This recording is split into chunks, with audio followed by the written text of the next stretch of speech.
Hello everyone and welcome back to a new video.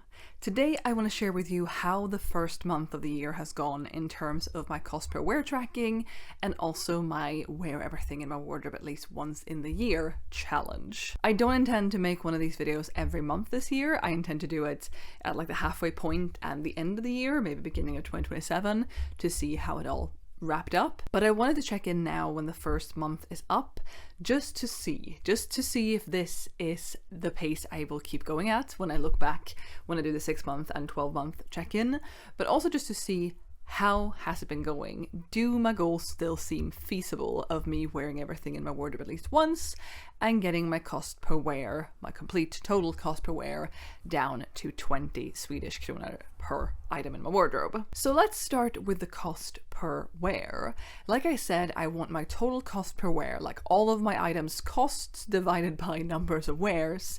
I want that total to get down to 20 Swedish kronor. I'm happy to report that I've gotten it down to 34 over the course of January, which means it's down by 4 kronor in total. Like the total is down by 4, which is really good. The total has to go down by 1.5 per month to get me to the 20. This is without me adding anything new into my wardrobe, but it is also without me adding back any items that are currently waiting to be mended, and those are items I really do want to put back into my wardrobe and into my rotation once they are mended. So I'll probably need to get the current cost per wear down further so that adding those things and potential new things doesn't, increase the total cost per wear a bunch again. Nothing has been mended so far though, which is not actually a celebratory announcement. I do want to get around to mending my stuff and putting them back in rotation, but by not having mended anything, nothing has come back in, and thus the cost per wear hasn't increased. And I also haven't bought anything. Nothing has entered my wardrobe at all, apart from things that have been worn and washed and then put back in my wardrobe. So I'm feeling good about that, and I'm actually quite surprised that it's down already to 34.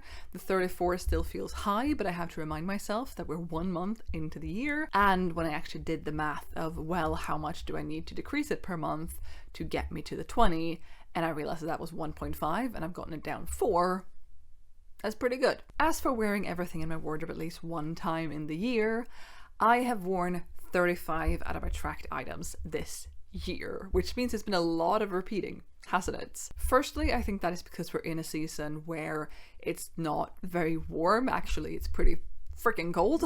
At least some of these days have been really cold, and so I don't get sweaty, I don't get warm, I don't need to put this sweater in the wash when I've worn it because I haven't sweated in it. In summertime, it tends to be fewer wears per item before they have to go in the wash. It depends on what kind of item it is. Something that touches my armpits, something that is tight fitting in my armpits, 1 wear. That's it in summer. In the winter, I can probably get about 2 wears out of a t-shirt before I have to wash it again, and something bigger and further from my armpit like this, I can get even more wears out of before I have to wash it. But I have worn 35 out of my tracked items this year so far. And when I say tracked items, I mean the things that are in my wearing. For example, my winter coat is not in there, but I have worn that every single day that I've gone outside this year. So the cost per wear, were I to track it for that item, would also steadily be declining. 35 items though, out of about 153 items I believe I have tracked in my wearing. That means I have worn 23% of my wardrobe in this first month, and that is really surprising to me. That means I've worn somewhere between 1/5 and 1/4 of my wardrobe so far in just the 1 month. And that is even though I feel like I've been repeating a lot of outfits. For example, I think this is my 4th wear of this sweater so far. I mean, today is also February 1st when I'm filming this, but that means that 3 of the wears of this sweater has been in January. And on the bottom today, I am wearing my purple sweatpants that I got in September, October, sometime there. And I have worn these for 22 days. Out of January. Some days, like yesterday, which was a Saturday, I have worn them for the entire day. Other days I've come home from work and I've swapped into them. I've worn something else during the day and then swapped into these when I got home. So these are quickly climbing the ranks of most worn item, and I'm not upset about it. I'm very happy to be getting so many wears out of them, and that will continue. I might not wear them loads in the depths of summer because hopefully I kind of want to say hopefully it will be too warm for sweatpants as thick as these. But yeah, I have been wearing these a lot. But I am surprised that I've worn 23% of my wardrobe already, because when I look at it, I don't feel like that is the case. I still have so many hangers that are facing the wrong way, which is one of the ways how I track what has been worn and what hasn't. If a hanger is facing the normal way around, to me, normal way around, with the back of the hook facing me, I have worn it, and if it's hooked the other way, I haven't worn the item. And I feel like I have a lot of hangers that are facing the wrong way around, like this. However, I have worn more of my folded items than my hanging ones, and that makes a lot of sense because my folded items are all of my knitwear, sweaters, vests, cardigans, all of that. It is all of my t-shirts, which I've used to layer. I haven't worn all of my t-shirts yet, but the ones I've worn I have been layering with. I have not been wearing just a t-shirt in these temperatures. And then it's all of my trousers, my dungarees, my culottes, my shorts, which have not been worn, I will admit that. I have also been wearing skirts. I've been wearing some of my overshirts. Like, I have been wearing things that live on hangers as well. But shockingly, I have not worn a single dress so far this year, which I do find surprising. Now, the cost per wear has gone down, like I said, 4 Swedish kronor as a total. The dresses haven't gone down at all since I haven't worn any dresses. The category that has gone down the furthest, I'd say, are my culottes. I only own 2 pairs. I've only worn 1 pair so far this year, but that pair is a wool pair of culottes that I got in Japan last spring. They are a remake, so they're made from old fabrics, and they were really expensive when I got them. So while I haven't gotten 20 wears out of them yet, I have gotten enough wears out of them to significantly decrease the cost per wear. Now, for both of these 2 goals, the goal of getting my cost per wear down and the goal of wearing everything in my wardrobe at least once, both of those are affected by whether or not I bring new items into my wardrobe. And both of them are actually affected by me just bringing in a mended item back into my wardrobe. Like I said, that hasn't happened yet. Nothing new or old has been reintroduced into my wardrobe, but if I introduce something into my wardrobe and I need to wear another thing or 5 other things 1 time each in the year to reach the wear everything once goal, then I obviously need to put more outfits together. I obviously have to get through my clothes faster. Get through my clothes sounds bad, but you know, work my way through all of my items to get to wear, to have the time to wear, to put into outfits I want to wear everything in my wardrobe. And the cost per wear, like I said, also increases if I introduce something new or bring something back in that I have mended. And I will say that when I put together my cost per wear, like when I was analyzing everything that I had in my wardrobe, I put it all into the spreadsheet, but also when I was doing the tier ranking of all the items I thrifted last year, it was really eye-opening. I do also have some things this year that I want to save money for. I have some plans that will cost money. I hope to go to Denmark this summer, which is not very far. I live in Sweden, but I don't live near the coast that is towards Denmark. That is not where I live. And so it will be quite a trip throughout Sweden and then over to Denmark as well.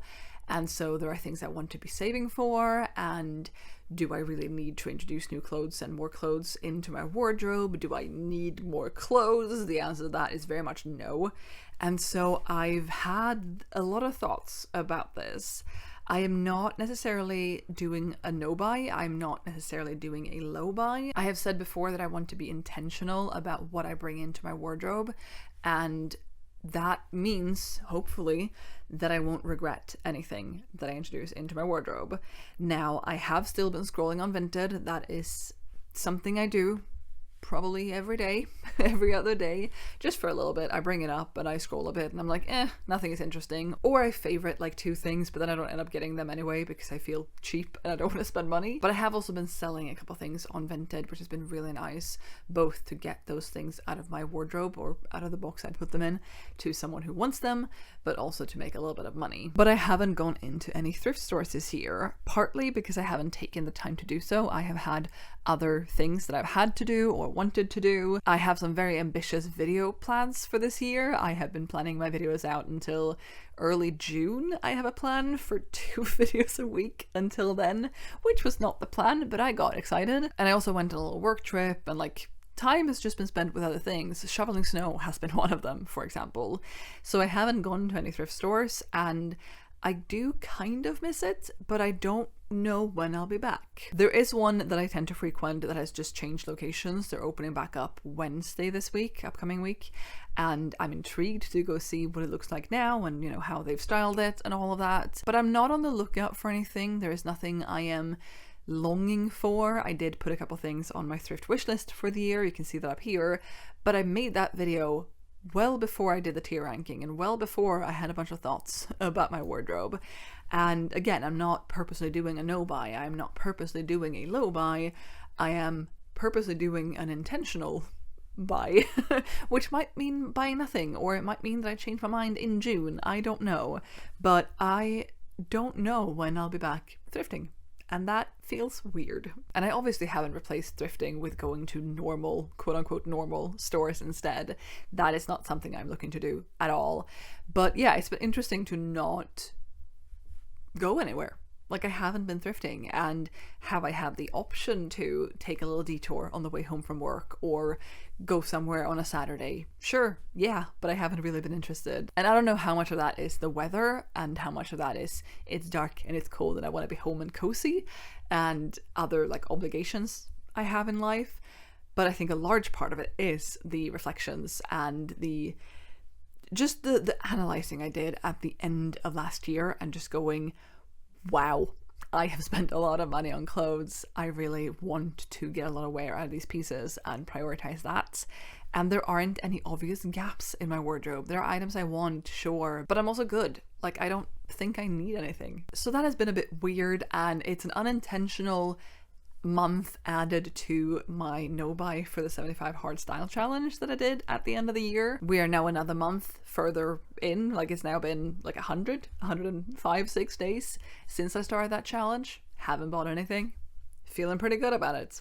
And I am planning to redo that challenge, or do that challenge again, I should say, this upcoming spring summer. I have plans to start it in April, and we'll see if I get anything between now and then. That will be interesting, but that's a whole other topic. I'm not gonna spiral into that right now, but I wanted to check in and just tell you how I've been doing with the wear everything and the cosplay wear so far. And again, I am surprised both by having worn 23% of my wardrobe already when I feel like I've just been wearing the same things over and over, and also surprised by how far I've already gotten the cosplay wear down. I think I have gotten it down faster now than I will in coming months, because the more I've worn the more expensive things, I still have more expensive things that I haven't prioritized and haven't worn a lot. But wearing a more expensive piece like twice really brings down the cost per wear, whereas if I wear something that's already at a low cost per wear twice, that is not going to bring it down as much. And we're still far off from everything being equal, from everything being within a very small span cost-wise or cost per wear wise, but I think the rate of it going down will slow down. We will see. I also have a couple of pieces that are really cold weather pieces, and looking as far into the forecast as I can see currently on February 1st, it looks like the next like 10 days or so are going to be cold, and I think I should prioritize those pieces now while it is still cold. It could remain cold into April, and it could get cold in like September, October, but I don't know that, so I feel like I should prioritize those pieces. For example, this skirt, now that we know that it is cold, now that I am experiencing the cold, and not put them off for later in the year. An exception to that though is my Christmas vest. I will not be wearing this until December or possibly November. If there's some sort of Christmas get together thing in November, I might wear it then, but this is not something I'm going to prioritize wearing now. But that is where I'm going to end this video today. Thank you so much for watching. I would love to hear in the comments down below if you are tracking how much you wear something, you're tracking your cost per wear, if you are surprised or not surprised by how it's been going for me. Any of those things or anything else that you want to share with me in the comments down below, I would love to hear. Thank you so much for watching. I'll be back with another video soon, so I hope to see you then. Bye!